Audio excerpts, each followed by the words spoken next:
අයිබෝවන් දුවේ පුතේ මං අනිල් දසොයිසා මං ඔයාලට අද ගෙනාවා මේ දර්පද්‍යක සම්බන්ධව ලෙසන්ස් ටිකක් මුලින්ම අපි ලෙසන්ස් වලට කලින් මේක ප්ලේ කරන්න ඇත්තටම මේ අතේ ඇඟිලි හොඳට වැඩ කරන්න ඕන ඇඟිලි වලට එක්සර්සයිසස් තියෙනවා නිකම්ම ප්ලේ කරනකොට අපි දුවන්න පයින්න ගියත් මොනවාර කරන්න ගියත් වෝම් අප් වෙනවා දුවනවා පයින්නවා ඒ ප්‍රැක්ටිස් කරුවේ නැත්නම් ඒවා කරන්න බෑනේ ඒ වගේ තමයි මේ අත්වලට මේ අතේ තියෙන ඇඟිලි වලටත් මේ ඇඟිලි වලින් තමයි ගොඩක් මේ ප්ලේ කරන්නේ විශේෂයෙන් මේකේ ටෝන්ස් දෙකක් වගේ දෙකක් තුනක් තමයි තියෙන්නේ එකක් තියෙනවා මෙතන ඕපන් ටෝන් එක මෙහෙම ඕපන් ටෝන් එක අනිත් එක රිම් ෂොට් එකක් නේ ආයි ක්ලෝස් කරලත් ගන්නවා නේ ඔහොමත් තියෙනවා විශේෂයෙන් අපි සංගාව අපි පාවිච්චි කරන්නේ මේක දෙක ඔය දෙකට මේ අතේ ඇඟිලි හොඳට වැඩ කෙරුවොත් හොඳයි ඒ වගේම දුවේ පුතේ අපි මේකේ ඉතිහාසය ගැන බැලුවොත් මේක එන්නේ ගොඩක් ඉජිප්තුව තුර්කි පැත්තෙන් තවත් සමහරු ඊශ්‍රායලයට පැත්තටත් කියනවා මේක තියෙනවා කියලා හරියටම කියන්න බෑ ඉජිප්තු තුර්කිය හරහා කොහොමද මැද පෙරදිග තමයි මේක ගොඩක් මේ ප්‍රචලිත වෙලා තියෙන්නේ ඒ වගේම මේකට කියන මේ දර්බුකා කියන නම එන්නේ අරාබි භාෂාවෙන් ඒ කියන්නේ දර්බා කියලා තමයි වචනේ තමයි අරන් තියෙන්නේ මේකට දර්බා කියන්නේ පහර දෙන්න කියන එක තමයි ඒක අරබි නමක් ඒක ඒ රටවල් වල තමයි මේක ගොඩක් ප්‍රචලිත එතකොට දුවේ පුතේ අපි බලමු මේක ඉස්සෙල්ලම මේ එක්සර්සයිසස් ටික ඔයාලට ලීසි ඉස්සෙල්ලම මේ අත ගත්තාම මේ ඇඟිල්ල අතෑරලා 1 2 3 4 මේ 1 2 3 4 මේ ඇඟිලි ටික තමයි අපිට ගොඩාක් ඕන වෙන්නේ ඒක නිසා අපි පළවෙනි එකකින් පුරුදු මෙන්න මෙහෙම පළවෙනි ඇඟිල්ලයි දෙවෙනි ඇඟිල්ලයි මේ 1 2 1 2 පළවෙනි ඇඟිල්ලයි දෙවෙනි ඇඟිල්ලයි 1 2 3 4 1 2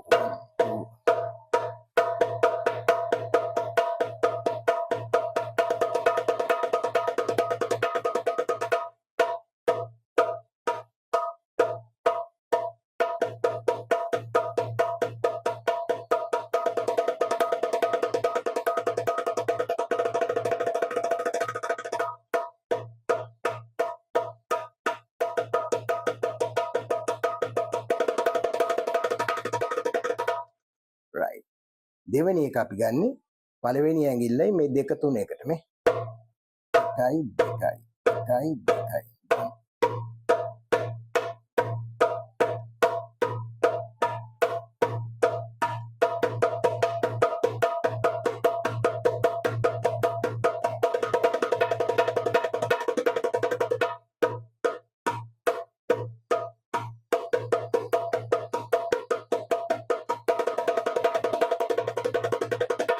right ඊළඟට අපි පුරුදු වෙමු 1යි මේ ඇඟිලි තුන එකට මේ 1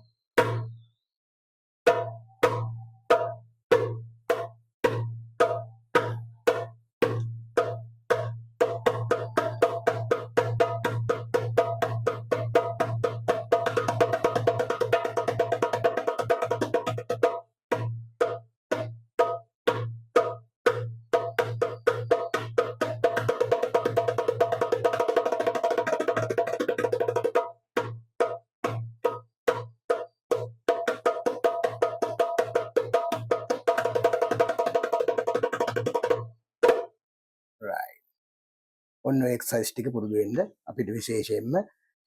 මේ ඇඟිලි ටිකකින් තමයි ඔක්කොම වෙන්නේ මේ ගහන්න ලේසි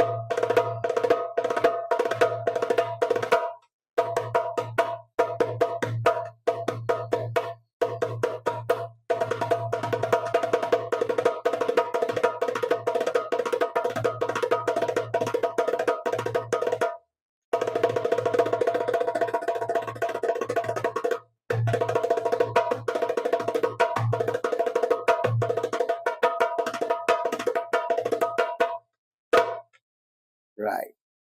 ආයෙත් අලුත් පාඩමක් ගෙනකන් ඔයාලට අයිබෝවන්